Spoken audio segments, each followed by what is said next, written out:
accept the help that was offered to me. Because had I done that, I would have had the chance to solely focus on just being the artist and the music side of things. I always wish that I was doing music like back in the 70s, the 80s, where all that was required, not that men weren't men back then, but talent at the end of the day trumped everything else back then. My band and the people standing right in my face. These were my two favorite parts of the entire night. There's never going to be a day when I will like the sound of my singing voice. I'm telling you, it's never going to be a time when I like that. I don't know why. I hear it and I cringe. Because I don't even speak that way, the way that I sound when I sing. Welcome to Begin, Build, Blossom Your Business Journey, the podcast where we share valuable insights, resources, and motivation to fuel your entrepreneurial spirit. Let's build a supportive community together. Don't forget to subscribe or follow wherever you listen to podcasts and be part of this journey. Let's pause for a moment to hear from our sponsors.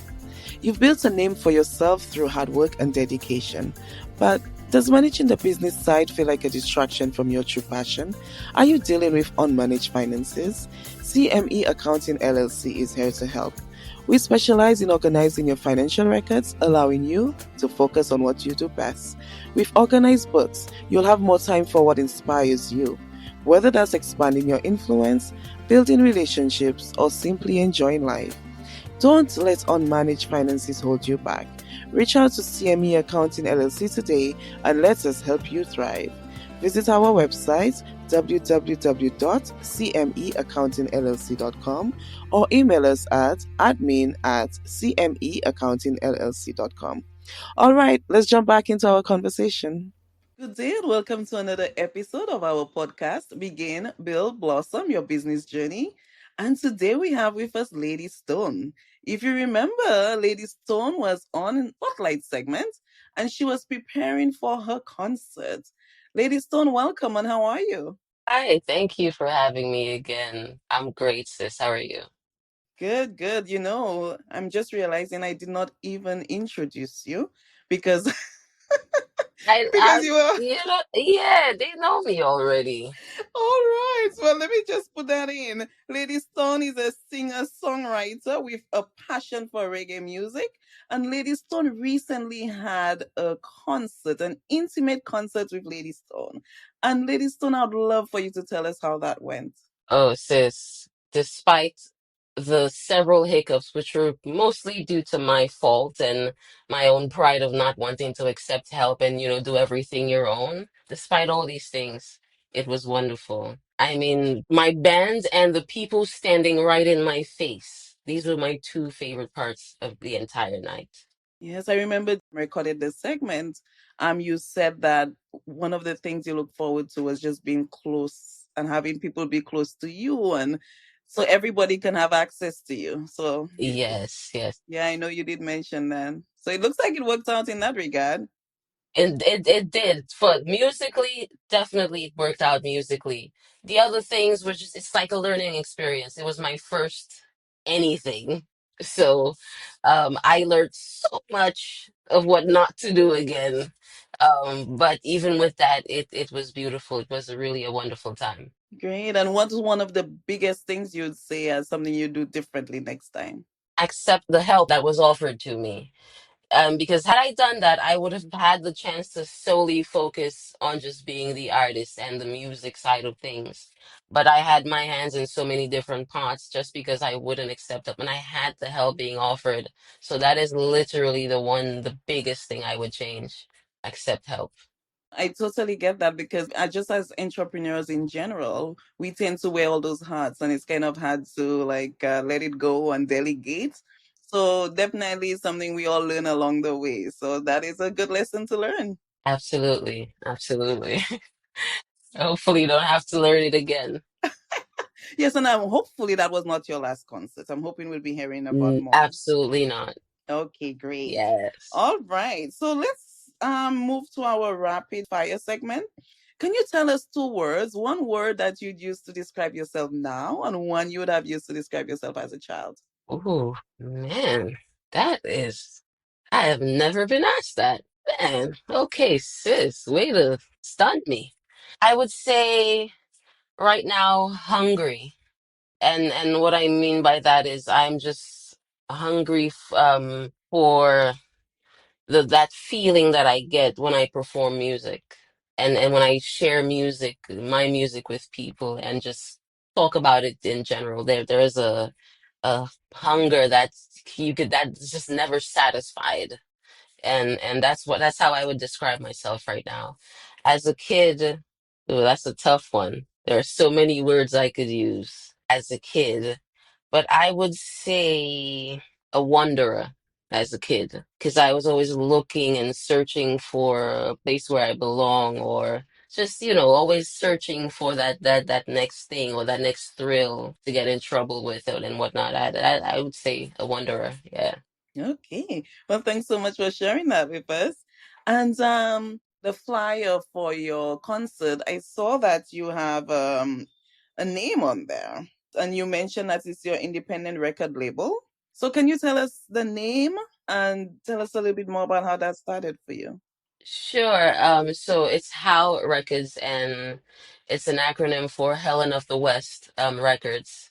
And that, if anyone, any Saint Lucian, they already know what and who the Helen of the West is, and that's our little beautiful island.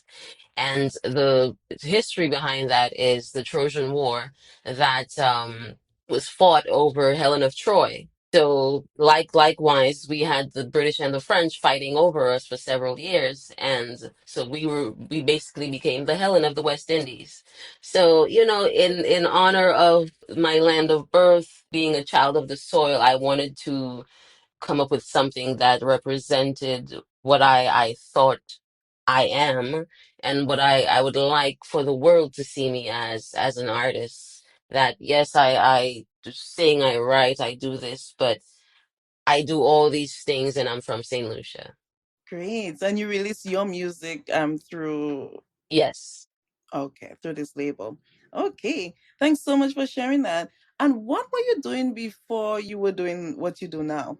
Oh, well, in my spare time, I am an IT geek, like a nerd, an actual nerd. I have literally been doing IT for almost 20 years now. I think back when I was about 12 years old, one of my mom's brothers gave me an old laptop, and that just like it birthed some geek in me, and I needed to tinker and break down and put it back together. So I ended up going to school for it. And, even before I had finished school, I was already working full time in corporate America.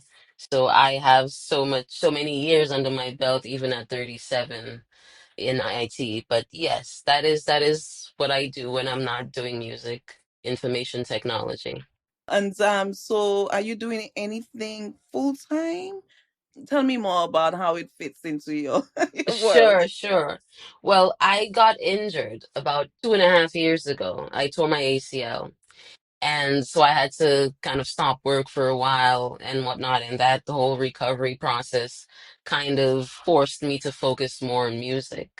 Now that I've been mostly recovered, I'm trying to kind of balance the focus now between IT and music. Yeah. But music is definitely the precedent, the prior not well, the priority, the The number one love there, right? yes. All right. How long have you been an artist? Well, I don't even know how to count those years because like what do you start? I feel like I should start when I released my first song as Laydy Stone, and that was about 9, almost 10 years ago. Yes, that was almost 10 years ago, actually. In a few months it will be 10 years ago. Oh wow, I'm old. Okay. And during that time, what's been one of the highest highs for you? One of the best moments? It's a moment, it will sound so cliche, but for me, it's the absolute truth. It's a moment that never ends, and it's the feeling that I get when people react to my songs. And not in the sense that, oh, this is a nice song. That's not what I'm looking for. I'm looking for how it affected you, how it spoke to you. And that reaction, that's when I see that reaction, there has never been a greater feeling for me than that. And on the flip side of that, what's one of the lowest moments that you've had so far?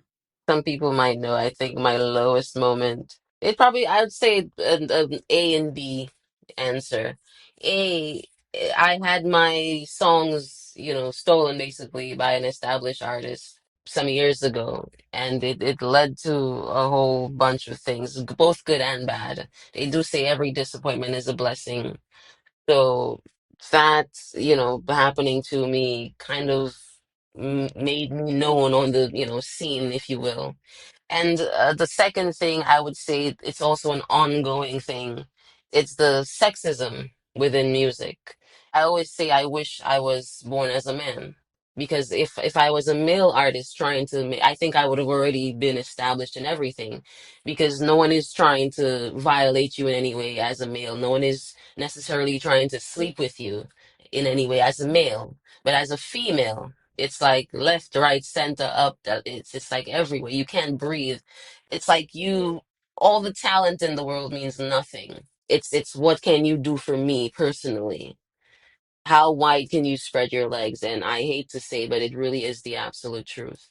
I always wish that I was doing music like back in the 70s, the 80s, where all that was required, not that men weren't men back then, but talent at the end of the day trumped everything else back then. They didn't care what you looked like. They didn't care how small you were, how big you were. They did not care. As long as you had natural raw talent, there was a place for you in music back then. It's not like that anymore. So these are really the things that I would say. Yeah, and I'm so sorry to hear that. I wish I was surprised, but it's so sad that that is the reality. And those two things that you mentioned, having your work stolen, and also, those expectations of a woman when all you want the focus to be on is your talent. Make music, sing, perform. All right. Well, I do hope things get better, and I'm glad to see that you're pushing through. You're getting your work out there. You have your label, so I'm glad that you're able to make We it work. have to, yes, sis. We have to try. We have to. The greatest thing I think about music right now as an artist is you have so much control over what is done in terms of your career, your path, your music. You can distribute your music yourself. You don't need to go through a label. You can do your own promotion. You can get yourself on the digital platforms, Apple Music, Spotify, Pandora, iHeartRadio, all these things without having to bow down to anyone to do it. And that is something I want people to know. I want other artists who are pursuing this to know. Like this can be done according to your own will, your own way, not following someone else's path and having to bow down and compromise yourself. Yeah, well, I'm really glad you mentioned that. Thanks so much. And tell us about the name Lady Stone. What's the story behind your name? So I'm not sure if you're familiar with the TV show Game of Thrones. I am probably the biggest fan, but I read the books. As a matter of fact, maybe too much information, but just so I am at a perfect angle with the camera, I am actually sitting on two of the books right now. Literally, yes. So Definitely a big fan then. yes, yes, yes. I have two large, large, thick books, sis, and it's giving me a little height right now for the tripod, for the camera. Um, so yeah, I'm an avid book reader of the series, A Song of Ice and Fire. So within the book, there is a character called Lady Stoneheart, and the way she was birthed, she was killed at a wedding for her son, and it was her entire family basically, and it was some kind of conspiracy and which cost everyone their lives. And it's a fantasy kind of world, so there's resurrection and all that thing and all that going on. So she was brought back as Lady Stoneheart, and her MO was to exact retribution to everyone who destroyed her family. And it was like she was just had a one track mind in what she was out to do. There was no sympathy, there was no just like one focus, and that was it. Now, I'm not trying to exact any retribution on anyone in that sense, but musically, absolutely. I feel like when I am my artistic self, I am like no one can touch me, if that makes sense. I am just free. I'm in a place where it is just absolutely wonderful and beautiful. It's a perfect world. It's peaceful, and just nothing can harm me there. And that is what Lady Stone is for me, an escape. All right. Wow. I did not know any of this. So thanks so much for sharing. Wow. Yeah, that was one of my favorite characters. I didn't read the book though, but from the series, yes. Catelyn Stark. Yeah, that's what I figured. Yes, yes. Oh, I loved her. All right. So do you remember how this started for you? This love for music. Do you remember the first time you thought to yourself, "Wow, I'm a good singer." Oh, well, that last part, I have never thought that. And I'm being so Oh. honest with you. This, there's never going to be a day when I will like the sound of my singing voice. I'm telling you, it's never going to be a time when I like that. I don't know why. I hear it and I cringe. Because I don't even speak that way, the way that I sound when I sing. Like, listen to me right now. That's not how I sound when I sing. As a matter of fact, let me ask you a question. Do I sound black when I sing? I don't know if I've thought about that, to be honest. I Think don't about know. it. Yes. You don't know what or who I sound like. I don't know. No one does. And that's not the best I know thing you for sound me. like Lady Stone because you have a very unique way of singing. And I'm very new to your music, but I think I would be able to definitely identify and say, okay, this is a Lady Stone song. So you have a beautiful voice. And I heard that your family, like it runs in the family. Yes, yes, yes. That's where I was going next. My that all came from my family, except that they're way better. They're actual singers. I am just helping myself, I believe. I would say that I am a great writer because I have written most of my life, not just music, but it started with poetry and prose and stories and essays for college and for other people. At one point in junior high school, yes, and the beginning of high school, I was charging people $50 an essay. Yes. And these were high school students and college students. Yes, I was charging them $50 an essay because I was always a writer. Okay. So are there others in your family who sing professionally as well? Professionally, not professionally, but back home, they're definitely known.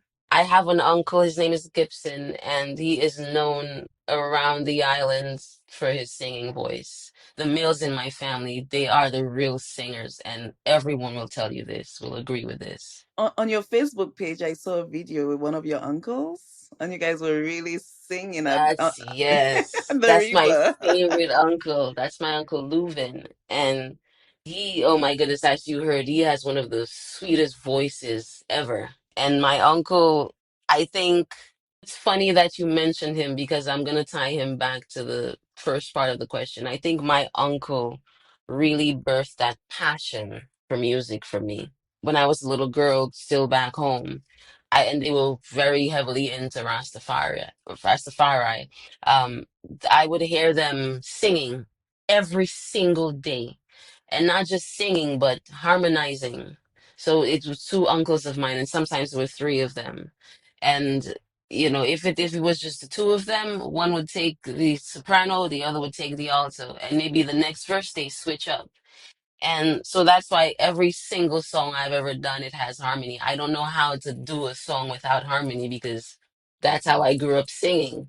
You need like, one to three voices. And because I don't even like the sound of my voice, it works out for me that I'm the one backing up myself on the songs, but at least it's other sounding voices, if that makes any sense.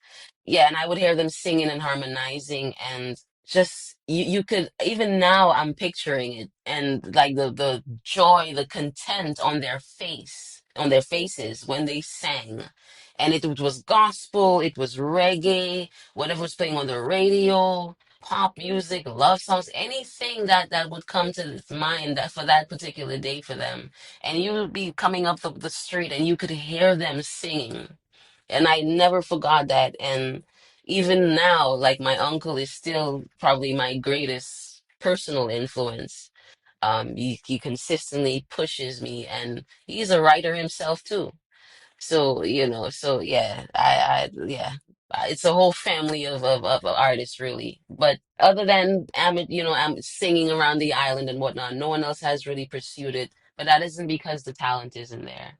You speak so fondly of your upbringing. Is there anything else you'd like to tell us about the way you grew up and how it's connected to music? I know you already said quite a bit there. I'm just curious. I think music and other than being born into a family of singers and musicians, I was forced to be on the choir. And it turns out that it made me, like music even more. Even at school, I went to a Seventh-day Adventist primary school, and we had morning worship that we I was sometimes leading worship with another student, a friend of mine. As a matter of fact, probably 3 weeks ago, I saw or 2 weeks ago rather, she was performing at jazz, and yeah, at one of the jazz stages, and I just was in tears because I'm looking at her. Then I remembered us like standing on the pulpit of the church and leading worship like before we started school every morning. And it's like, sis, we need you on an official, the actual main stage of jazz, not one of the little stages, because she is a singer, sis. Her name is Milana Stephen, and she is, oh my goodness, she is literally probably in the top three voices of best singers from St. Lucia, and that's not a joke. Nice. And what about you in terms of jazz? Where do you see yourself when it comes to the jazz festival back home? Oh, sis, the day that, whenever, if that day ever comes, if and when that day comes, Stacia, oh my goodness. Let me tell you, sis, and it's not because it's jazz, it has nothing to do with the jazz festival. Let me tell you which part. St. Lucian. Jazz and Arts Festival, the being in St. Lucia part, the performing to St. Lucians. That is another dream of mine. I performed back home once, but it was like it was really a Denry segment type of thing, which I'm not against or anything. I mean, I have a lot of friends in Denver segment, artist friends who I completely and totally support. But I don't think reggae belongs in a place where Denver segment is being performed or whatnot. So I wasn't really feeling it how I wanted to. But when that proper performance comes, whether it's jazz, whether it's something else, all I know is my people are in full. Man, my Lucian fans, sis. Oh, Lord have mercy. Let's pause for a moment to hear from our sponsors. You've built a name for yourself through hard work and dedication, but does managing the business side feel like a distraction from your true passion? Are you dealing with unmanaged finances? CME Accounting LLC is here to help. We specialize in organizing your financial records, allowing you to focus on what you do best. With organized books, you'll have more time for what inspires you. Whether that's expanding your influence, building relationships, or simply enjoying life. Don't let unmanaged finances hold you back. Reach out to CME Accounting LLC today and let us help you thrive. Visit our website www.cmeaccountingllc.com or email us at admin@cmeaccountingllc.com. All right, let's jump back into our conversation. Okay, well, I can't wait to replay this after you performed on that stage because I am quite confident it will happen with the talent that you have, and Thank you, thank you, I think you have a lot of people supporting you. So I really hope that that dream comes true for you. thank you, sis. I appreciate that. All Thank you. right. I guess at the point where you realize and you decided you're going to be an artist, you're going to do this professionally, what were the steps that you took to make that a reality?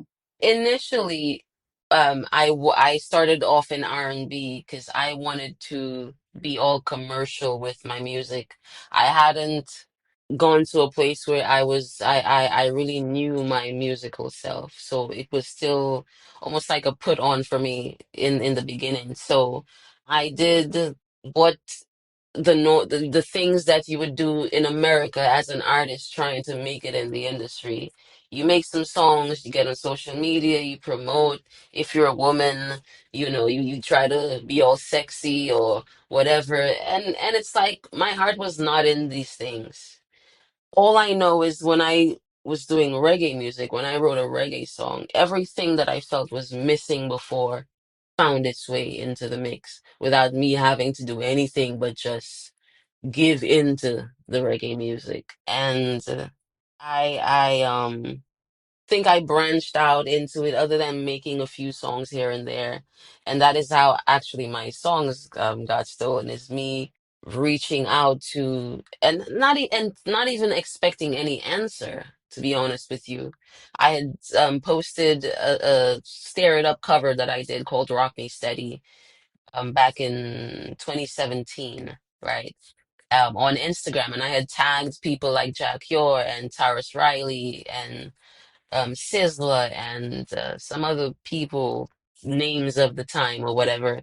And Jackio actually answered, which I know. So, and that turned into a whole thing that led to my songs being stolen and one of them being released under a different name. And he's the songwriter. So I thought I was doing it the right way by, starting trying to write, for an established artist and putting in the work in that sense. And while I'm doing this all this work for him, perhaps I can fit in my own stuff there, because I mean he knows my voice. Like every song that I wrote for him, I had to be demoed, meaning I had to actually do a recording of it with the words versus the melody. So I thought that doing that work and then introducing my sound slowly, I thought that was the way to do it. That's what most people did. But most people trying to make it in the reggae industry, they didn't have a vagina between their legs. That's the problem. Oh, yeah, it sounds like it's definitely a different environment when you were a woman out there. I don't know how much you want to get into it, but since you mentioned it, I'm just curious how you handle that situation. If you don't want to get into it, that's fine. But it would probably be a learning opportunity, just in case that happens to somebody, or the way somebody else can maybe avoid that kind of situation. Absolutely. I would love to get into it. For me, right now it's easy because what I just, if I get some sort of vibe from someone, I just hand them off to my significant other, who he's like my acting manager. So basically, when I don't feel like dealing with a certain situation, then he steps in. The other thing that I try to do right now is every single place that I go that has something to do with Lady Stone music or whatever, he's there with me. A man basically is there with me to deter. So if he can make it, I will call up one of my cousins. You know what I'm saying? And just so there's a male presence with me, so I can just get done what I have gone there to do without any distractions. And that is really messed up and sad, that I cannot just go into a studio to record music or to write music or to collab with a male artist. And I have to be, that is what I am worried about. Who's going to be making a pass at you? Like, are you dressing in a way that is not showing giving off the wrong impression? Even these things, like, men don't have to think about these things. A man doesn't get dressed when he's going to the studio and says, "Oh, let me make sure my stuff is not showing an imprint." No, they don't care about that. They're not bothered by these things because no one bothers them with these things. Even if women are throwing themselves at male artists, it's in the sense where they're begging for their attention, not trying to violate them. So it's like different all how you look at it. Whereas with a woman, you go there, and sometimes even when there is a man and they know that you have a significant other, whatever, it still does not deter some people. Imagine that. Like some people will still try and be conniving and maneuver us, certain ways and try and be slick and smart with it. It's just really disgusting, man. And all it really does it just takes away your desire to want to do music because you know what you're going to face. That is why I just stick to doing everything myself. I have this little setup here, so I don't have to go into any studio to record. I taught myself how to mix, how to master, how to basically engineer a recording session. I taught myself that, so I didn't have to face these things in studios. Yeah, I'm so sorry that's the experience. And we've heard about that even in the movie industry, and I'm sorry to hear that. It's being a woman in this world, sis. I think we both know that. We both know it firsthand. Yeah. And when it comes to the legal part of this, for instance, like with your work being taken from you, is there like a process you would advise people to follow to resolve that? Absolutely, yes.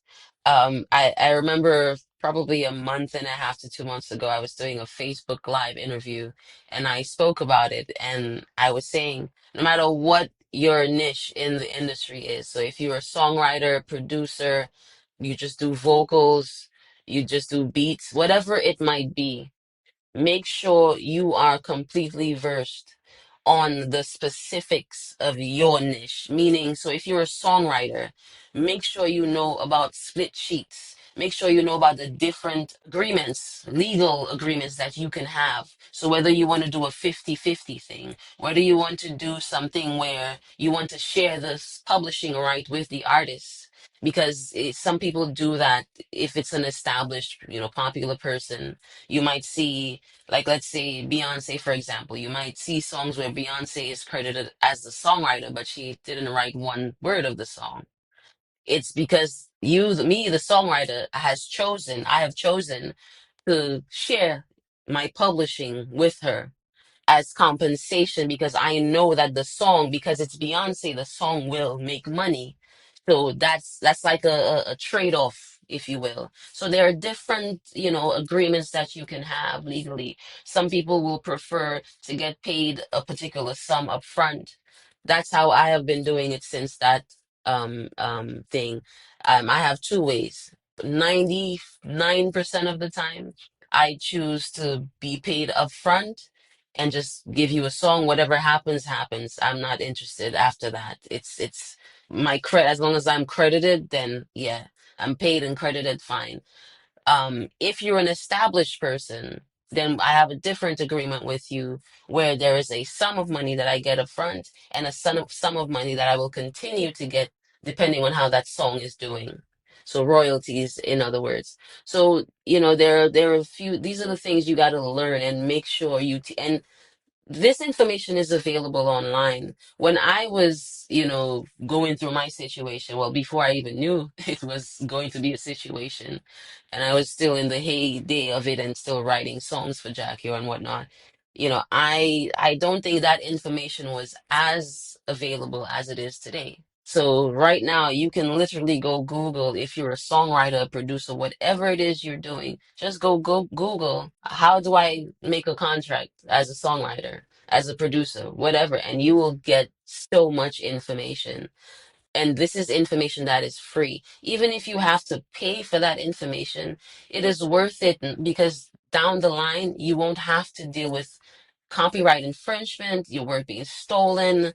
People think I had to stop placing my lyrics on YouTube things that I did because people I would literally see them in the lines of popular in the songs of popular artists. I won't say any names, but there's about three popular artists that have stolen lyrics from me because they were on YouTube because they were nowhere else, so it had to have been that's where they got it from. And I'm talking about exact lines kind of thing.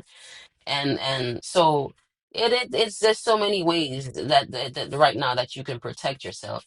Registering your work, being registered in the PROs, that's the performance rights organizations, which is responsible for basically you establishing your credit on a particular work, a song, or whatever, and them handling the royalties and tracking that song or that work to see what it's doing and to see where you need to get paid and whatnot. You can also establish yourself on them as a publishing house. So, like for example, How Records. So on the How Records, I am a songwriter, I am a performer. So you can actually have that established and your own little LLC. And these are things you need not one label connection to do. These are things you can do of your own will, your own volition, your own budget level, whatever it is, whatever your budget level might be. Sometimes even with no budget, a song can take off. Yeah, it's very important to have that information. And sometimes there are things available out there, but hearing it from you, from somebody who's knowledgeable about those things, I think it makes a huge difference. And what's more, don't be afraid to reach out to people that you may know that have gone this way or have dealt in some kind of level within whatever niche it might be. So it doesn't just have to be the music industry, whatever it might be, because these people have valuable information. The same way me as a person who got burnt, now sharing this is valuable to someone, who wants to write songs tomorrow. These people have like exceptionally valuable information. And sometimes it's just a matter of having a conversation with them, a little DM, a text, or whatever, and you'll be enlightened. Yes, for sure. I love that. I'm reaching out to people who have done it before you. And I just want to reiterate, the importance of the legal side of things, like working with an attorney. As an accountant myself, I like to encourage people to reach out to an accountant. Even though it's something you're doing by yourself, it's just good to get guidance instead of being stuck. Persons like myself are always willing to help you through it, even though you want to kind of control and do it yourself. But if you need some kind of assistance with that, so reaching out to those professionals are definitely very important. So thanks for highlighting that. When we start making the big bucks as Lady Stone, we're gonna come back to you and your Yeah, services. we'll definitely be in touch because even before the big bucks, there's always the bucks, but before the really big ones come rolling in, it's so important to get things set up now to help you get to that stage for one, and secondly to just be ready. So you just hit the ground running there. And let's move to the blossom stage. Tell me, what do you consider success for you? Oh, I touched on it earlier, sis. For me, success is just standing in front of a group of people and watching their faces drink up and take in a simple song that I'm singing. Like, I want you to think about that for a second. You're just singing. Yeah, you wrote the song. Okay, you can stay in tune. But your voice isn't, you're not the greatest singer in the world. You know that. But what you also are aware of, fully aware of, is that these words that you're singing, they came from a very honest and vulnerable and exposed place. Because you feel within yourself that surely someone else wants to be honest and exposed and vulnerable in the same way, that same feeling. And when you actually see that, there's a one thing to imagine it, but when you actually see it, like at the concert, when you see that on people's faces and you see the reaction, it's like, my goodness, man, that's like a drug that I never want to be off of. I'm telling you. Like if it's an injecting thing, I want to be injecting it every hour on the hour because that feeling, it's like, man, there's no better feeling than watching someone react to a song, words that you wrote, and a little decent vocal that you can do. Man, yeah, that is success to me. Awesome. And I think we can all relate when you're doing something you absolutely love and you see how it's positively impacting others and the change. And honestly, yes, songs are so powerful. So when you're that person having that impact on someone, I can only imagine what that feels like. That's a great responsibility, sis, because I always explain it in this way. When someone listens to a song, two things happen. They intake the song in here and they intake the song in here. Absolutely. Now, when it goes here, it's a very different vibe than what's happening down here. So just for those listening, I'm not seeing you. You're pointing at your head and your Head and heart. my heart, yes. Right. Okay. in your head. Like I can say something to you right now and it will birth 1,000 thoughts in your head. But you see here, I cannot get in here and you have to let me in here. So if I somehow got in here via a song of all things, not via talking to you, not via knowing you for 20 years and you know what I'm saying? Just a song for 3 minutes and 30 seconds. 3 minutes and 30 seconds like got me into your heart. Think about that. Very powerful indeed. Think about that. That is power, sis. I don't know if artists realize that that is power. You said power. I remember you also said that with that comes great responsibility. So Yes, we have to not only appreciate the fact that people who love your music they've given you this power over them because you do have power over them with your songs. You now need to control that and use that power in the proper way to keep feeding them because they're only there because you're feeding them something that they need, that they're hungry for. So keep that in mind, I would say, as an artist. Just keep remembering that you're out here to feed the needy in a way. thanks so much for sharing that with us. You've already shared so much with us. I just wanted to, but if you can just tell us ways we can connect with you through social media or any other way. Through social media, Facebook. I am on Facebook as Laydy Laydy Stone. I am on Instagram. Just type in Laydy Stone and I will pop up. I'm on TikTok, I believe. Yes. I'm not there very often because it's for the younger kids. I'm 37. Let's be honest, it's for a younger crowd. At least that's how I feel. But the best ways to reach me, I would say the quickest way to reach me would be via Facebook because that's where I spend most of my time as far as an artist, like promoting and interacting with fans and stuff like that. Okay. I'm on all the digital platforms, but YouTube, everything's on YouTube and it's free. All right. And I'll be sure to include those links in the show notes. So thank you so much. And we look forward to having you on again. Absolutely, sis. Thank you, sis. Take care.